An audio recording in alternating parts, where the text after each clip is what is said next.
Welcome everyone to this live Q&A episode of the Comical Heathen. I'm your host, Dr. Jerry Jaffe, the world's most highly educated stand-up comedian and the Comical Heathen. And I do this sometimes on my Twitch and YouTube channels because there is a Comical Heathen live show that I've barely been able to do because all my bookings got canceled by the pandemic in 2020. But the few times I was able to do it, the show has a Q&A portion, which the audience seemed to enjoy, a little improv, a little silliness, a little audience interaction. And so I just thought, since I can't do the live show that much right now, I would bring the Q&A to you in this fashion. This is going to be comprised entirely of questions and comments curated from across the interwebs. And to help me with this monumental task, I'm going to bring onto the show, you can already see his beautiful face, my very good friend. He is a Cleveland-based actor who is the host of the Twitter channel On This Day Crew 96 and also runs a TikTok gaming channel, Jim Hagan.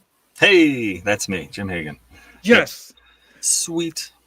I was literally doing that broadcaster thing where you go in the bathroom and pronounce all the weird words you have to say in a broadcast. And that was at the top of my list, was trying to do your name correctly. But because it's echoey, it never came out right. Okay. Yeah, there you go. No, you got it. You got it. We're good. Lack of confidence. Excellent. So Jim and I, earlier this spring of 2022, for those of you in the future listening to this, we're in a play together at the Strongsville Community Theater, Becky's New Car. And I had a great time. I enjoyed the cast. I enjoyed getting to know Jim. And so I'm using today's broadcast as a way to force Jim to be my friend. I had a great time. It turns out that Jerry and I have a lot in common. In fact, our lives are eerily similar, which is, I don't know, it is what it is. What are you going to do? Yeah. It reached a point in our green room backstage conversations where I actually had to stop myself from saying, that's another thing we have in common, because it was getting really stalkery. Like, yeah, it was a little rough. Yeah, but it was fun. It was fun. I really enjoyed it. And I'm glad I'm here. It's happy. Well, besides theater, acting, and sense of humor, the Comical Heathen is all about religious satire, comedy, and we have some similar religious perspectives. So I knew we'd have something to talk about there. But one of the sideways things is that, I'm going to say it this way, we're both into board games. Mm-hmm. Although in recent years, I have focused 99% exclusively on the game of Go. I just came in second in the Ohio State Championship, by the way. Jim, however, runs his TikTok channel on board games, and he is a board game enthusiast. Yeah, so it's hobby games, or I don't know, some people who aren't in the hobby call them strategy games, but we're not talking Monopoly, Sorry, Game of Life, that sort of thing. More cooperative games, bigger European games that came over. It's a big boom in 2000, and in 2015, 15 years late, my wife and I really got into it, which is a lot of fun, and we own close to 150 games. We've been to a whole bunch of different conventions, and I can't stop buying games. I got a stack of games I need to get played so that I can tell people on my TikTok that they're good. Yeah. Well, I will say that 1% I reserve for non-Go playing. I'll gladly join you in playtesting any of these games if I ever have the opportunity. I did, because of you. I recently bought a copy of Go. Now I've yet to get it to the table, but my wife says we need to get that to the table so we can get it off of our regular gaming shelf. But hey, that's her. That's not me. That's her. Well, I'll teach you how to beat her. Then she'll really love playing it with you. And then we'll never play it again. I do want to say, Jim, and I know you've curated the questions. I've not seen any of the questions. Some have come from my Facebook and social media feed, so maybe I have or maybe I haven't, but whatever. I do want to say before we get started, this is Saturday morning, and this week, June 25th, 2022, this week the Supreme Court has been releasing a new decision every day. All these decisions are, and to say the least, controversial. All the decisions are showing how the court has been packed with ultra conservatives. And, if you're part of the 3% of the American Christian theocracy, you're probably excited about all of these decisions. But honestly, 80 to 90% of Americans are horrified. This past 24 hours, Roe versus Wade was overturned. There's an upcoming, in Maine, a thing was overturned that was trying to separate public funds from religious schools. We're about to hear about this Coach Kennedy, high school coach who was fired for praying at the 50-yard line. There's actually a lot more to that story than just that phrase, so that's a way oversimplification. But a lot of these types of stories are coming up.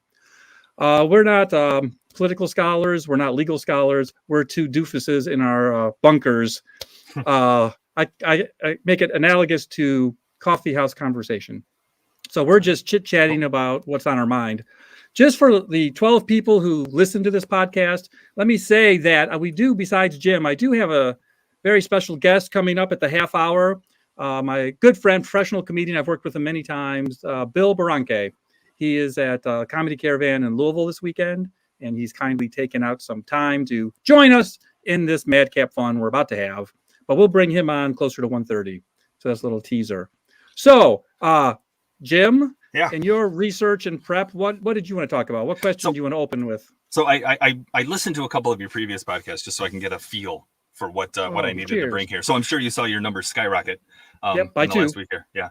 So everything that I'm interested in doesn't necessarily involve religion, the crew, soccer, or board games. But there is obviously, just like everything else in life, there's an element of it inside everything. But the first thing I wanted to bring up was a post that you put about this Bremerton high school football coach that led students in prayers at the 50-yard line after games.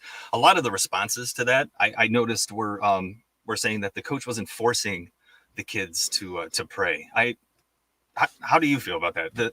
I've got opinions, but sure. But was he forcing them to pray? Right. So the one of my friends, I can't remember who, so I'm not going to blame the wrong person. They just sort of made the point about what the word force means. Like, there's forcing and there's forcing. But so the claim is he wasn't literally forcing them like a dictator to absolutely have to pray at the 50-yard line.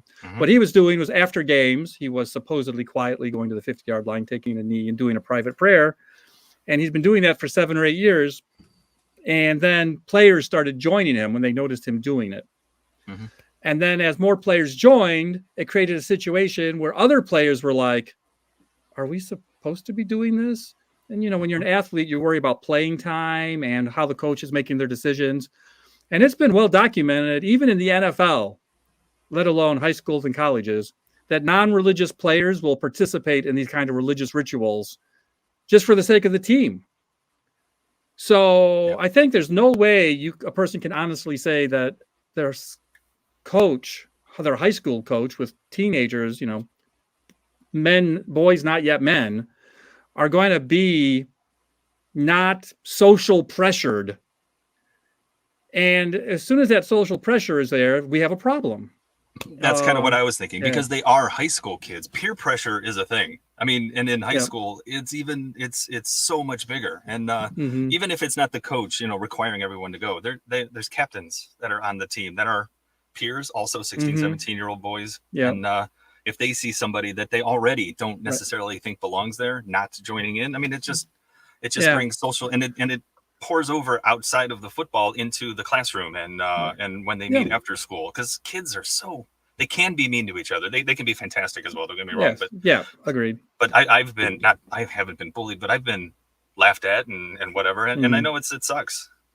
And a thing too, this is just related to the whole situation. If you've ever talked to let's say a very religious friend who was complaining about the separation of church and state, they'll sometimes make a little, what they think is a point/joke, which is, now I'm channeling a hypothetical person right now. Oh, you think those kids aren't praying before their trigonometry exams? Yeah. But the thing is, there's nothing against a person praying in school. That's like a complete misnomer. Right. Every student who wants to pray before their trigonometry exam has a complete freedom to do so. That's not what the separation of church and state is about. It would be about the math teacher making everybody pray before the trigonometry exam. In fact, if the captains of that football team took the students out, if it was student led, there wouldn't be an issue, because there isn't an adult that is employed by the school leading the thing. Yeah. So if it was student led, there wouldn't be a problem. This is just a clear cut case of separation of church and state and then being violated. This Sports Illustrated did a great survey of this case, which I'll include in the link to the permanent audio version of this podcast, if anybody wants to get into the details about what's going on. But one of the things about this case is that Coach Kennedy was doing this quiet prayer at the end of games for 6-7 years, and no one really said anything because it was like a private moment. but it started becoming about him. It started becoming about the press and about his rights. And he was getting warnings from, the superintendents and the principals that you can't really be doing this. And so it really wasn't a private moment anymore. I mean, he didn't get fired until after it had become a spectacle, until after it had become about him. I would even argue that it was never private to begin with. He went out right after the game. So parents and everybody is still in the stands. He went right out to the middle of the field, the 50-yard line. That's not private. That is right out in front of everybody. So everybody sees that you're doing it. That would be my argument. Sure. It was never private. Any other, that's sort of like an overview of the situation and our opinions on it. Any other questions related to the Coach Kennedy, Michigan? In that same stream, Corey A., she asked, are you against the pledge and the Washington, D.C. Buildings that are covered with biblical things? Biblical things is an amazing way to put that. Well, if this was a lightning round, I would go, yes. Next question. I mean, yes, of course. If you believe in the separation of church and state, and there's two clauses in the First Amendment, there's the Congress shall pass no laws which impair people's freedom of religion and establishing a state religion. I paraphrased it a little bit. I'm not a legal scholar. But the point is to protect people's freedom to do their religious stuff is why the state is not supposed to be getting involved. As soon as the state elevate something, as soon as they put the 10 Commandments in the courthouse, they're privileging one over the other, which Thomas Jefferson, for example, promised he would never do. He would let you guys go sort it out. That's your religion. It's not for me to solve all your church theological issues. Yeah. And then of course, it's on our money. And it's in the pledge, but it wasn't initially in the pledge, right? Am I right? I don't remember when. No, that's completely correct. I put that in. That was a Cold War thing, because the commies were all atheists. So we're gonna say, well, we're not commies. That means we're not atheists. But I'll go one further. The founding fathers, they never said the Pledge of Allegiance. That's not a 1776 thing. You think Thomas Jefferson is taking that Pledge of Allegiance? Fuck no. So that's a total thing that came along later, which I don't. Again, in the military, or if it's important to someone, let's just say, okay, fine. But in schools where like 6-year-olds are being brainwashed, that does seem inappropriate to me, I have to say. Yeah. I remember learning it, and I never thought twice about it because adults were telling me it was the right thing to do. Right. And I think we did it all the way up through middle school. I don't remember doing it in high school, but I do remember. And this was the 80s and early 90s. Because of the 10 years that I lived in Japan and New Zealand, I'm just country name dropping right now. My kids all went to like elementary school, K through 12 for many years in other countries, which I'm just saying did not have the Pledge of Allegiance. And when we did move back to America and they were older, but still in school, like my oldest daughter refused to do it. She's like, I'm not doing this pledge. What do you like? All the kids around her, like us, had been doing it since they were 6. It was just like normal. Even if they didn't believe it, they just were used to doing it. Yeah. But my daughter was like, I'm not doing a Pledge of Allegiance. My younger kids, maybe were younger, were just sort of like, go along to get along. I just remember my oldest daughter refusing to do it. Yeah. That would have been my father's stance. Just do it, get it over with. I have no idea what his religious beliefs were, but he would be just let's not rock the boat. And here's another fun fact. You and some of the other 12 listeners, regulars of this podcast, might already know this, but you do know why there are 10 commandments in front of courthouses all over the American Midwest. There's like a historical reason. Well, there is this movie producer called Cecil B. DeMille, and he made a movie, you might have heard of it, called The 10 Commandments. And when he made that movie, as a promotional stunt, he paid to have 10 Commandments statues put in front of courthouses at hundreds of locations all over America. So it wasn't even a Christian theocratic thing. It was like a movie stunt. That's true. And now, 100%. But go ahead and Google it on your computer. And, but I'm doing typing. I'll put a link in the audio version of this podcast. No, I believe you. I'm gonna look that up. That's amazing. Yeah. Yes. So literally anyone right now who's a crazy Christian arguing for those 10 commandments or arguing for a movie stunt to be perpetuated, that's like taking advantage of the religious values. Yeah. Exploitation. Give us another question, Jim.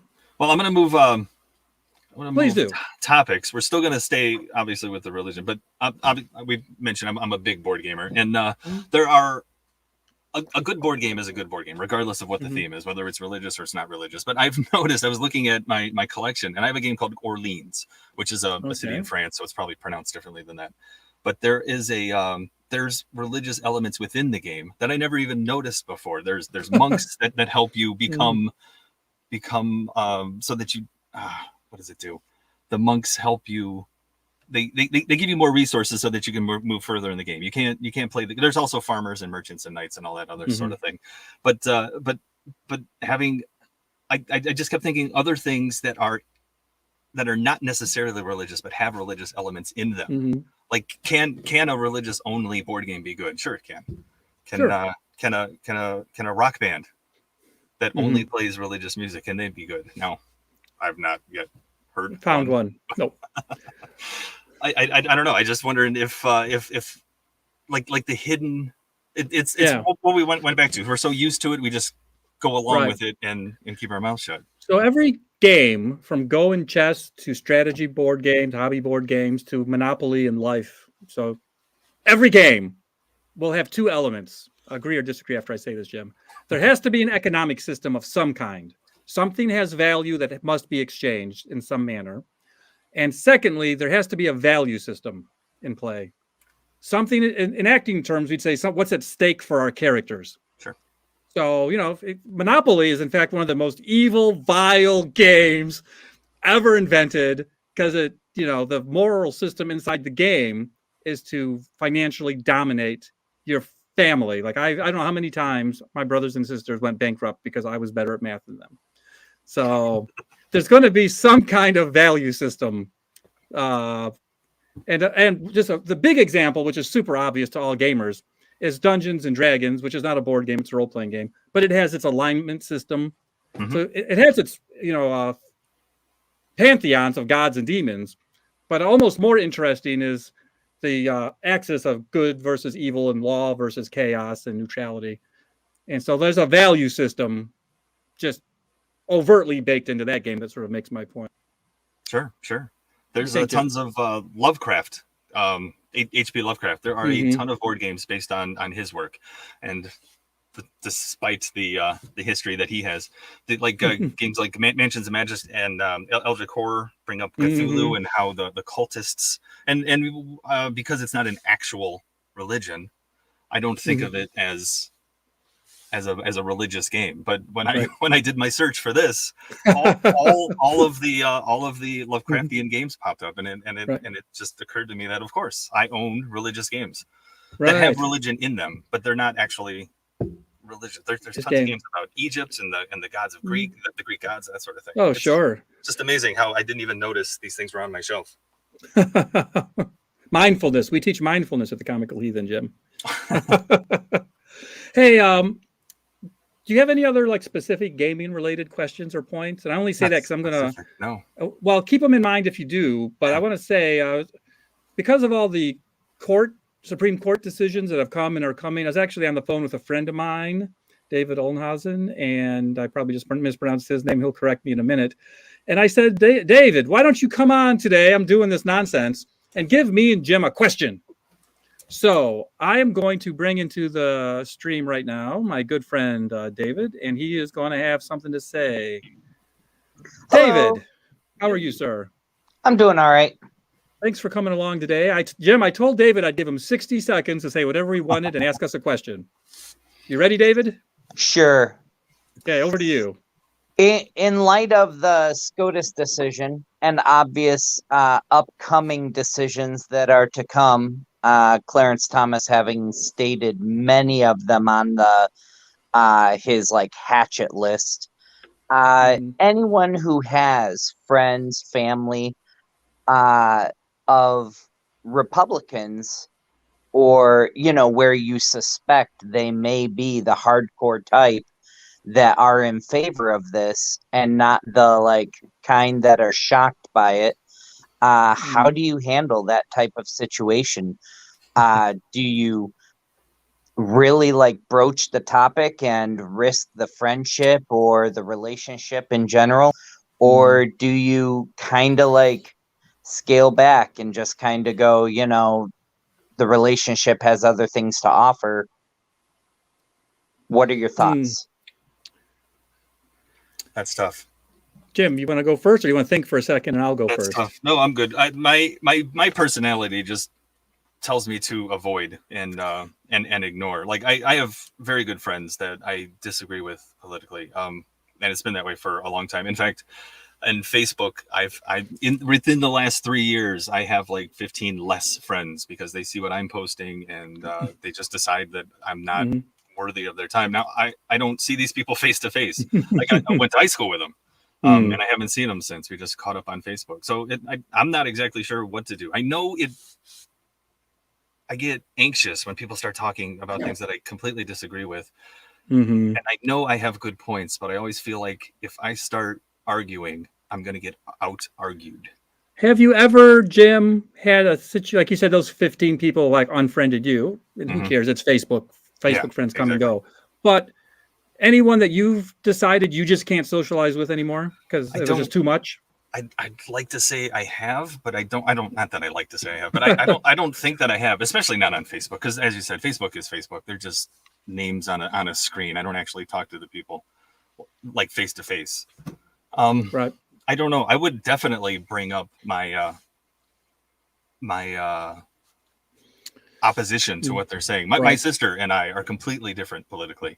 And I was over her house a week or so ago, and I didn't say anything because at the time, there's no stakes in my sister and I arguing. I mean, if we get mad at each other, it doesn't actually do anything.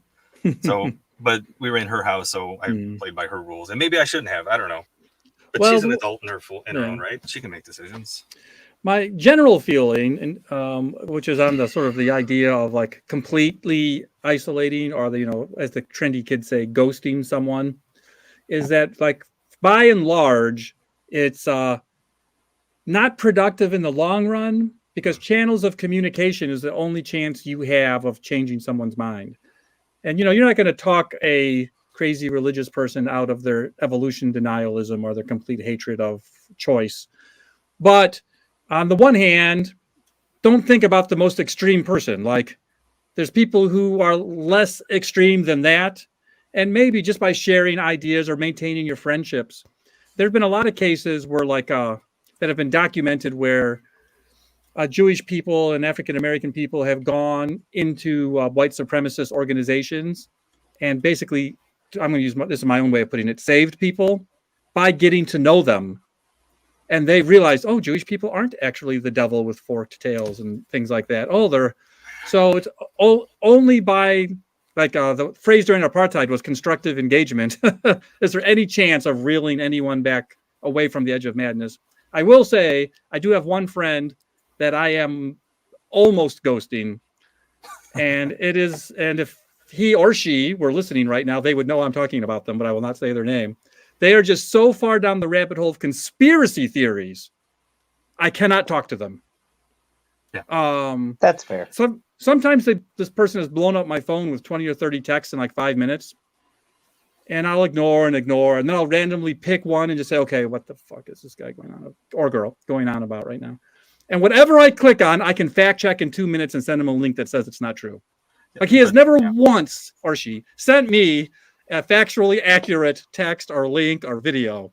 And so I just am tired. Like, it's just wore me down. So unless it's like a direct thing, like maybe once a year we get brunch or something, I just do not need that level of pointlessness. But I guarantee you that person's thinking the same thing about you. I can't break through. I try to give them points and they just won't listen, because all of us, we all have got, it's going to be hard to change any of our opinions, regardless of who we are. Yep. It's not wrong. But conversely, there's a thing, have you ever heard, and correct me because I'm not a science teacher, so it's something I've heard, that it takes about 7 years for all the cells in your body to recycle? Dharma and Greg taught me that. Okay. Yeah. So let's pretend Dharma and Greg were scientifically accurate when they said that. That means every 7 years and 1 day, you're a new person. Mm-hmm. So I do think that part of it, when I say like the constructive engagement, is not that I'm going to change someone's mind tomorrow, but maybe 7 years and 1 day from now, I'll change their mind by slowly replacing their cells one at a time. But you got to get in close enough to have that person trust you, and then you trust that person as well. But yeah, right. it can happen. Yeah, Yeah. but they'll just need to open up and talk. But that's the hard part, is getting people to sit down and be nice. Well, Dave, you do raise a great question for this age, highly siloed age that we live in. I'll say my last thing. I wish I could remember the name of the book. I'll look it up and put it into the description of the podcast. But a very persuasive book I read about 10 years ago was on 10 things Americans agree on. And they were political things, too. They weren't just like that cake is good or baseball is the national pastime. It was like political things. And the person was trying to make the point that you could build a consensus if you could just focus on the things that we agree on rather than the things that we disagree on. And so I do feel like there's at least something there. So if it is just cake, like start by talking about how everybody loves cake and then find the next thing that you both agree on, maybe. But then those pie people come out of nowhere. Oh, yeah, the sky pie. Damn you, sky piers. Pie All right, cake. Dave, thank you very much for calling in. I'm going to boot you now, but I appreciate your contribution and trying to help us out. And thanks for playing along. Thanks. Thanks, man. All right, we're about 5 minutes away from bringing on our special guest, Bill Boronkay. Before we do that, Jim, one more question, any topic. Board games. Is it ever appropriate to cheat at a game? I think the obvious answer there is no, but is there a reason, a moral, ethical reason to go ahead and cheat? So also, I'm going to say no, but then we start thinking about the outliers, like are there exceptions? My son was teaching a child, my son's in his 20s, my son's very good at Go. He's actually the reigning Ohio State champion. He beat me, damn it. But this was a little boy who knew how to play, but was still a beginner. And my son manipulated the game because of his experience so that it ended in a tie. That's where I say it would be okay too. If you were cheating to help my son or whatever, like your son to win and feel a little stronger about themselves. Mm-hmm. But even is that appropriate? It's funny. I'll tell you, my grandmother, my late grandmother, lovely woman and ballet dancer, she would play games with me as a child, and she would always let me win. And my father, when he found out about it, would be like, "No, you got to play to win because you got to teach Jerry to play to win." And so my grandmother and my father disagreed on this point. I'll throw in just one other quick example, Jim. This comes from the world of Dungeons and Dragons, where there's a lot of dice rolling. Yeah, definitely people cheat in their dice rolling. I've seen it happen. I know it happens. I'm going to say I've never done it, but who knows? Maybe I did once in a while. But the question there would be, since Dungeons and Dragons and other role-playing games are like a storytelling type of game, if the cheat on the dice roll makes the story better, is that weirdly justified, or is that also just pointless or wrong? Or is it part of the character's personality to lie about what actually happened? Which could be something. Yeah, it could be something, but this is it always happens in combat. You need at least an 18 to hit the orc, and then they roll the die, and then they pick it up and go, "I got an 18." Mm-hmm. You're like, "Oh, okay." Well, this bleeds into sports as well, and I guess gambling. It depends on what the stakes are. If there's money on the line, cheating still isn't right, but there's more of an incentive to cheat. Incentivize to cheat to get more right. And in huge soccer fan, I run a crew Twitter stream. Diving or flopping in basketball, getting your team an advantage, a better spot. It is cheating, but is it okay to do it in that situation because it's just a game? Right. So I'll give you a quick answer, and then this will be right up the professional alley of our guest Bill. Which I'll just say, as you know, Jim and Bill coming on. My father is still with us. He's in his 70s. He's a former professional wrestler. And now, the pyramid has been turned upside down, right? Because now it's not about cheating. It's about actually what's the story you're trying to tell. Yeah. And that's what's going to happen, regardless of any hypothetical rules. In fact, it's interesting. A friend of mine, an academic, wrote a paper once on if wrestling is fake, why bother having referees? And his conclusion was, because they symbolically represent the rules. So if you don't have a representation of the rules, then the heel can't break them. That's fantastic. Yeah, right. It's all in storytelling. Yeah, that's exactly right.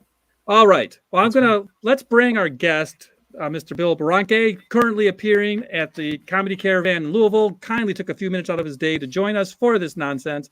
I've done many shows with him over the years. He's a very good friend of mine. Welcome to the stream, Bill Boronkay.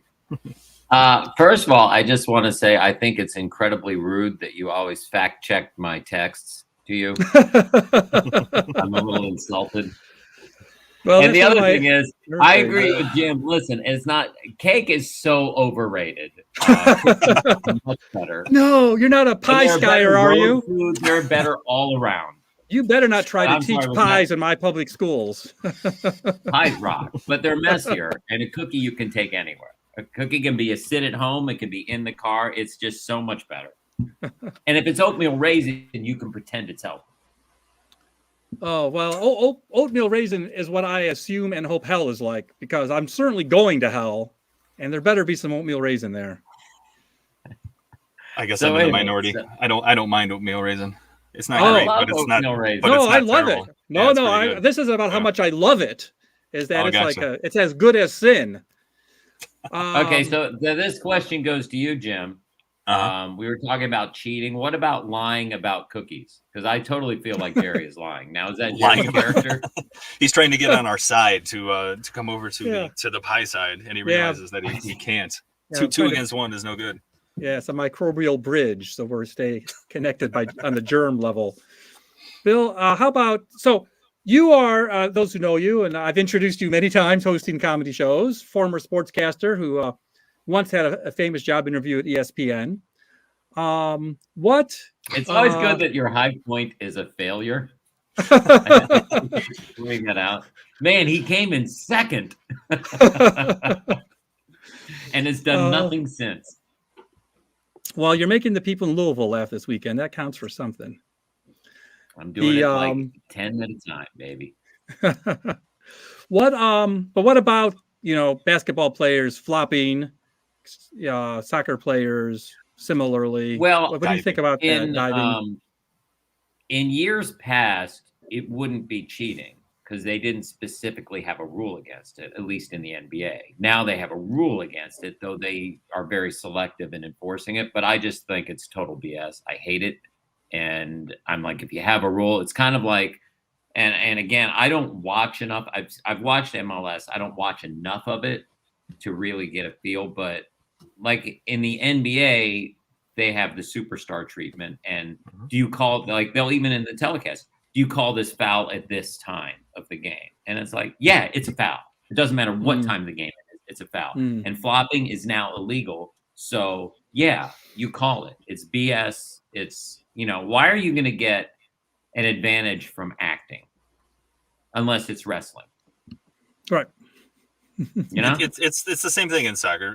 Less MLS because there aren't as many superstars in MLS. But world soccer, like Ronaldo will get every call. It doesn't matter. Messi will get every call. They're just too good. And to tell them that they're wrong, it's just like telling LeBron or Kevin Durant that they're wrong. It's for some reason the more you have, the bigger star you are. I don't think the refs are afraid of these players. I just think that I don't know what I think. They're just not going to do it. And it's stupid. And I love the NBA with all its faults. I'm just amazed at the quality of these athletes. And I'm sure you are with like world football and the MLS. I mean, it's what these people can do. So why do you have to help them? It's like they don't need to travel. These guys are physical, amazing freak athletes. It's not the same. You have to help them. They're incredible. Here's maybe a parallel conversation just with professional hockey. Please tell me you're going to compare to LeBron to like a guy rolling an 18 in Dungeons and Dragons, because I just want to see the way how you can make this work. Okay, so this guy rolling a 20-sided die in Dungeons and Dragons. I was going to show my ignorance on sports by trying to participate in a sports conversation.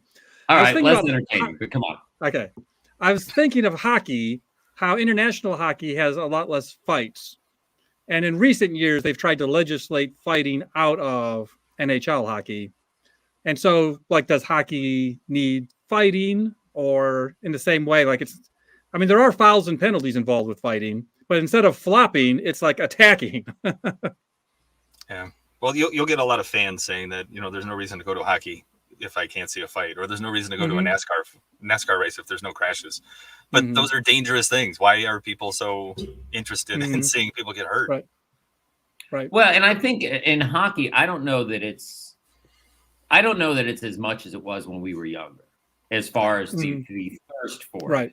You still have those guys, and it's kind of like I keep seeing these things with the NBA, especially, and you see it with the NFL too. It's like today's players are soft. Oh, look at these, like the bad boy Detroit Pistons, and the Riley Knicks of the early '90s, and today's players couldn't play. And I think what everyone's overlooking is those were horrible teams to watch. It's like, I don't want to sit here and watch a bunch of thugs and fouls. It's like, I don't understand the romanticizing of this. Like, you got these guys that are thugs versus now, like, it's horrible to compare players of different eras because players learn from the previous players. Like, Michael Jordan is a direct descendant of Dr. J. And then Kobe was basically a mirror of Michael.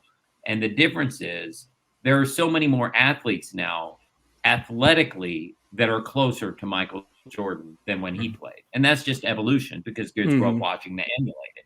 And so it's like to sit here and say today's players couldn't play. I mean, they would be going circles around those Riley Knicks. They were a bunch of thugs. They'd be jumping over them. And you know what? It'd be fun to watch because I'd much rather watch that than some guy taken out with a clothesline. What's the fun? So it's like in the 20s when people played basketball, they were still smoking on the court. But you're saying if we took those guys and brought them today, they would learn how to play basketball without smoking on the court. Although, if you could get like Kevin Durant to light up cigar at the 3-point line, be kind of cool.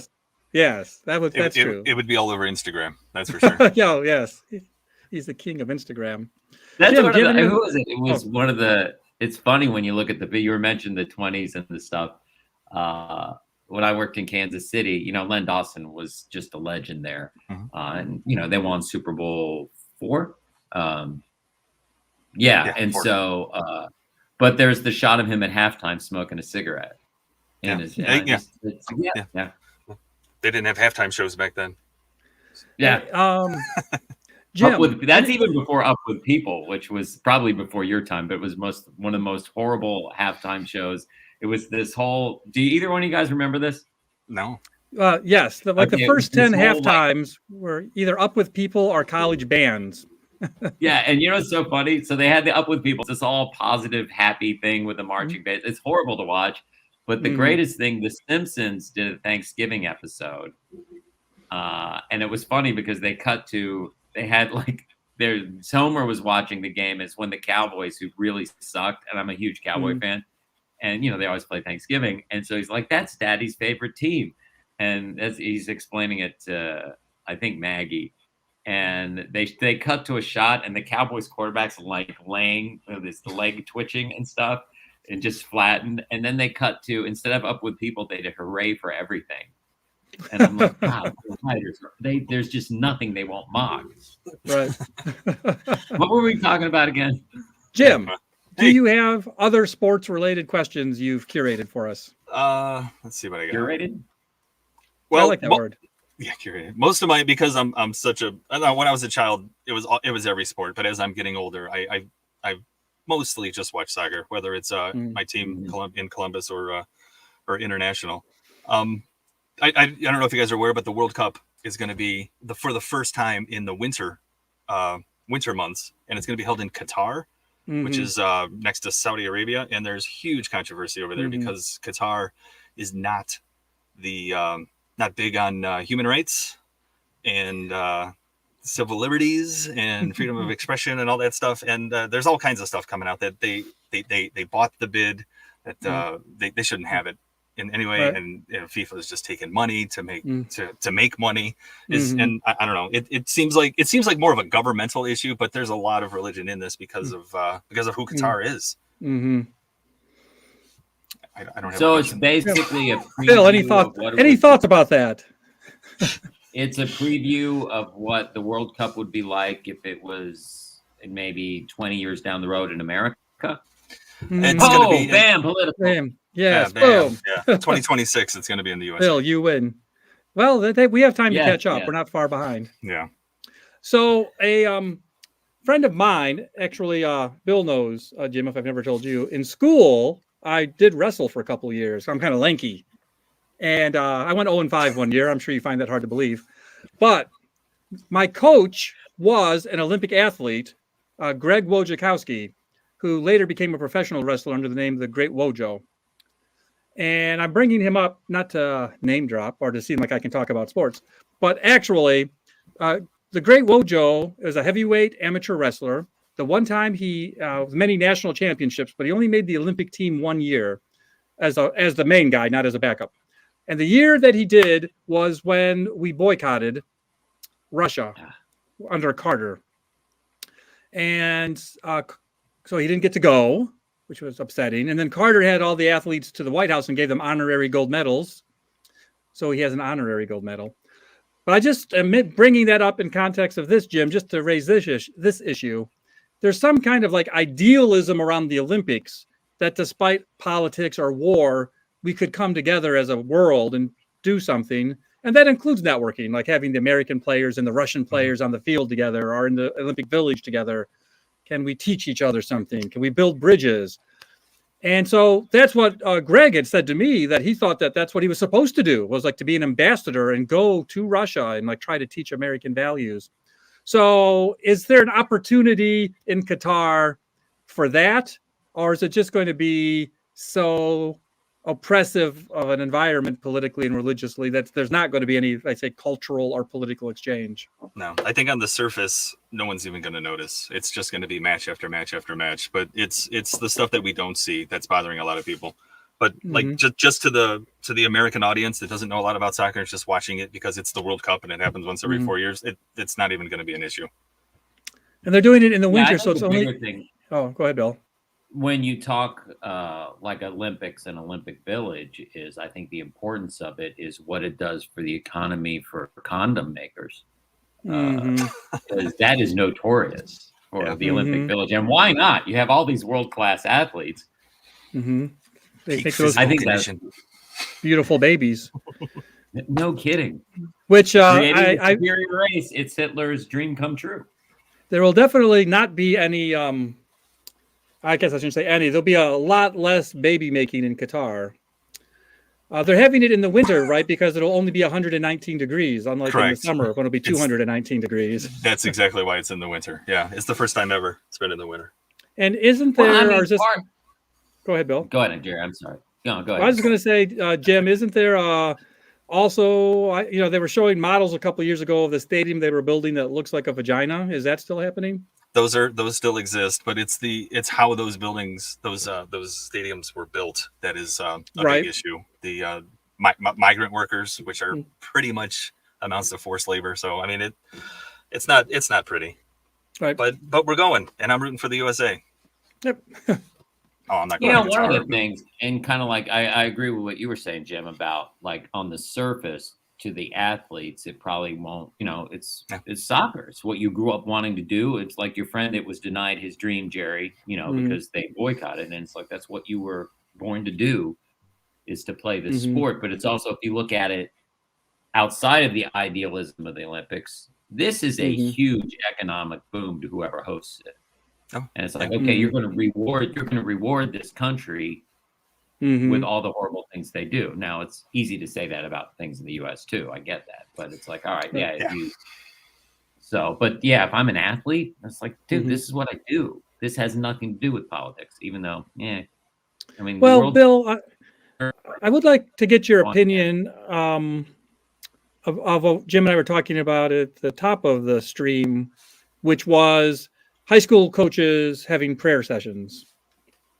Do you have a opinion, interpretation, something you'd like to say about that topic? It's interesting. The one specific case, that was the one in Washington, right?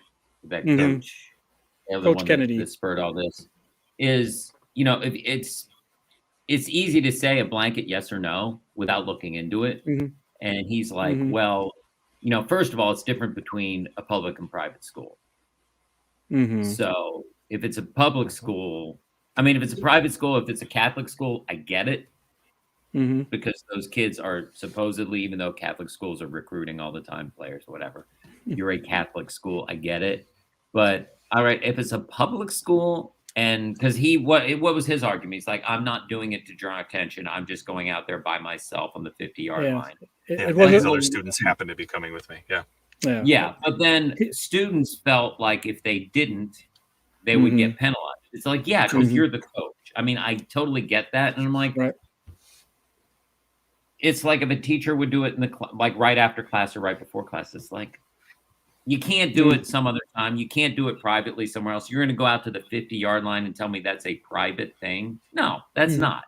Yeah. You know, it's like, I'm sorry, that's a public. That's like the latest Supreme Court thing where they're saying you can use public schools to fund private. And I'm like, no, this is public money.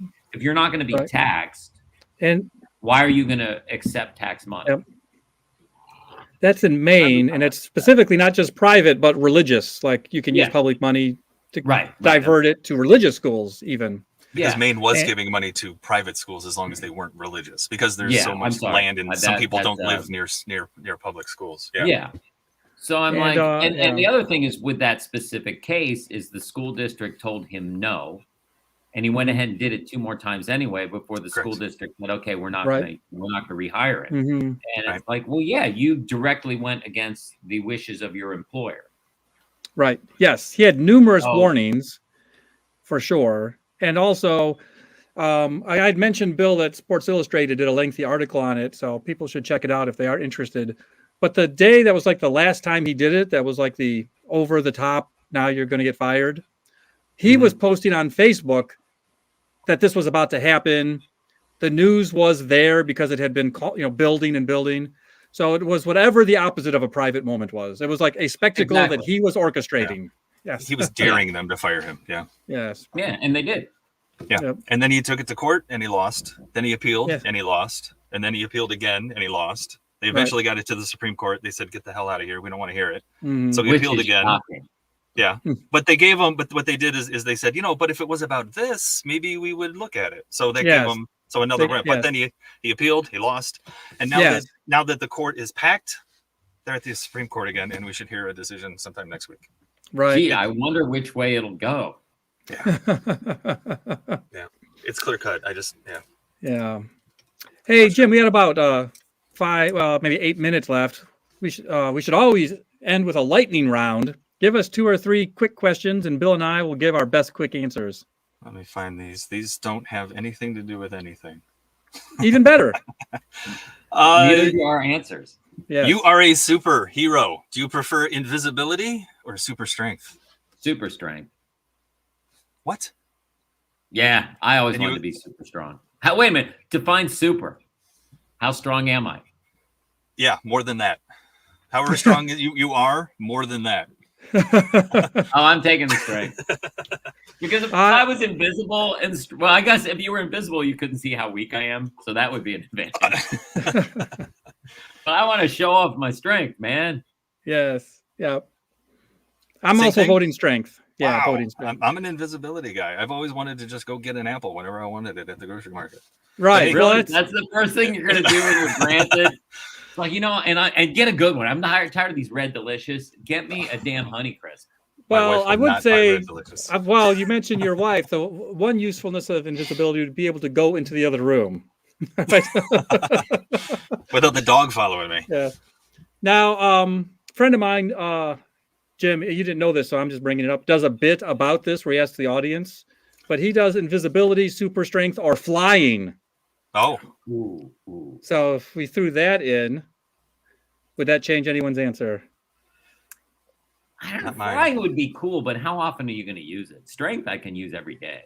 Invisibility you could use every day. Yeah. If you could find a way to get me from home to work in less than 40 minutes, I'll take that superpower. Yes. But wait a minute. Commute. You're going to use your superpower to get to something that is basically you don't want to do? Come on. And don't give me this I love my job garbage because you're. Or you love your wife either. Come on. If I could find another way to make money. I love my dog. All right, Jim, another question. What is the last thing you searched for on Google?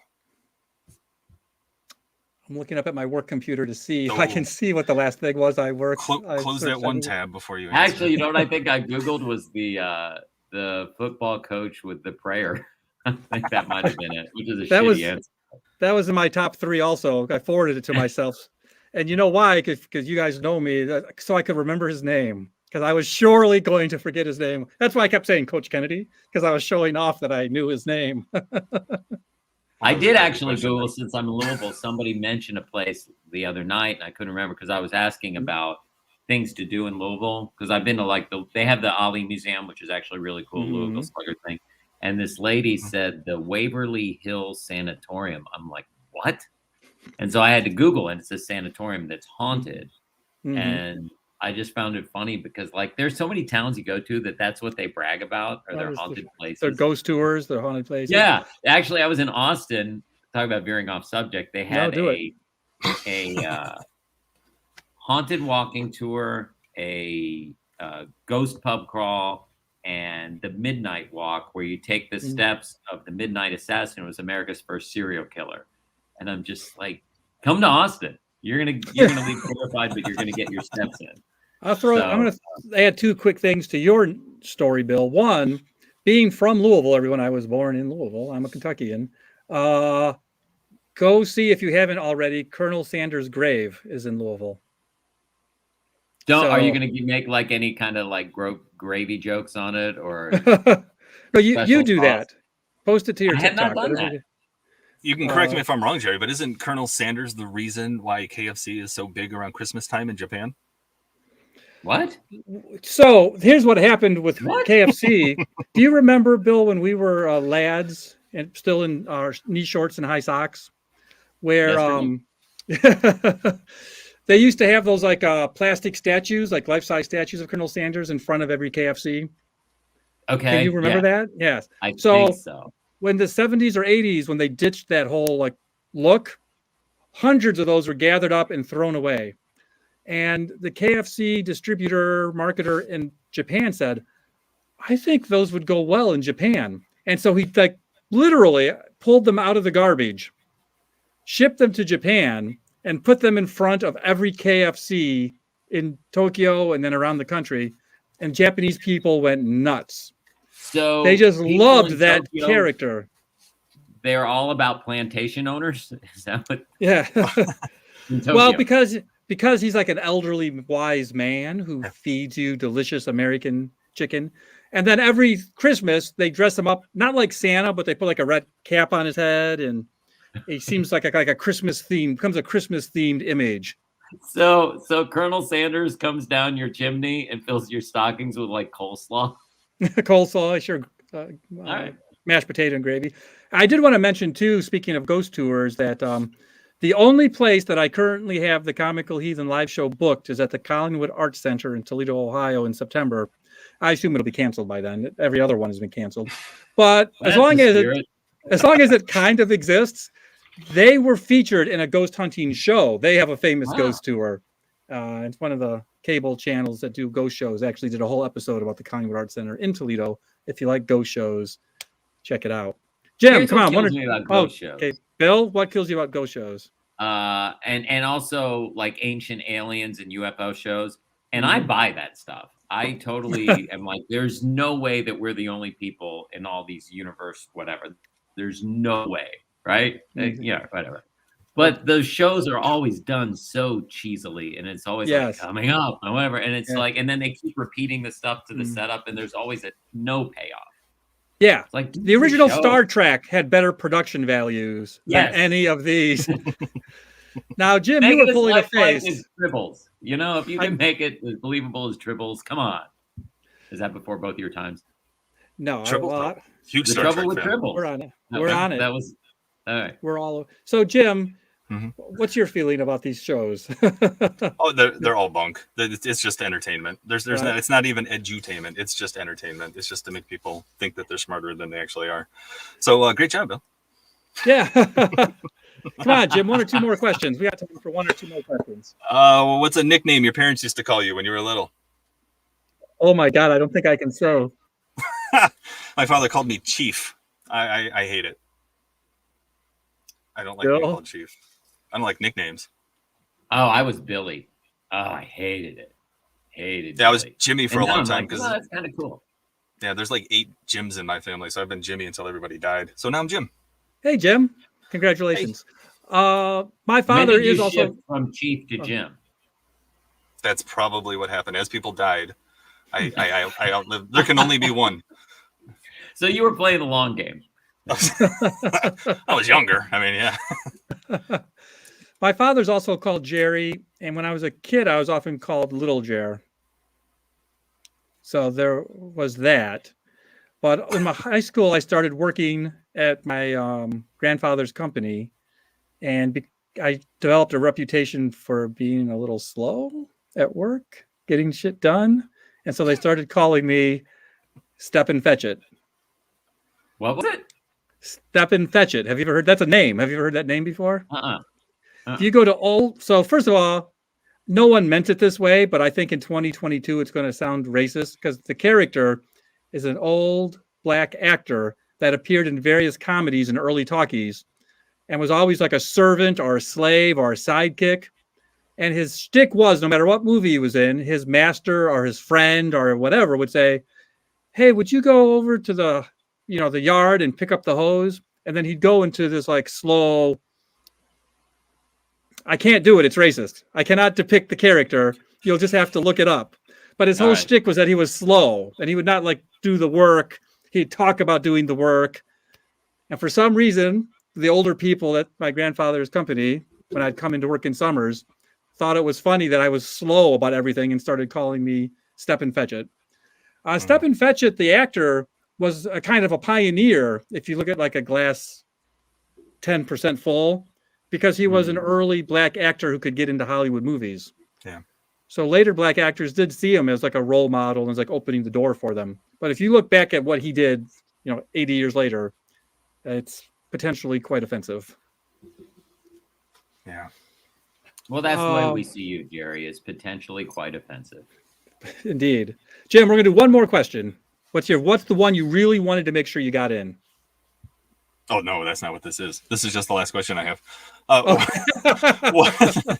What advice would you give your younger self? Bill, you got an answer? Yeah, I think what I would tell my younger self, and someone actually told me this once and I kind of blew it off, is go for exactly what you want. Don't go for what will, like the specific, I remember a specific example when I was going into TV. Sports was what I wanted to do, but I was like, I have an easy way in weather, and then I'll transition in. And it's just like, no, just go for what you want. Just screw all the, it's so hard, there's so much competition. Just be like, it's what I want to do. This is what I'm going to do. And then you'll end up getting fired, and your high point will be like losing out for your dream job. And Jerry will rub it in your face every time he sees you. But in the meantime, go for what you want. You've got a good 5 minutes out of that. It's amazing what you can get out of losing your dreams. Yeah. My answer is not as wise, but I've been asked this over the years, and the answer that I have now is I would tell my younger self, sex is not as important as you think it is. What? I would also tell Bill today, sex is not as important as you think it is. Jim, what do you got?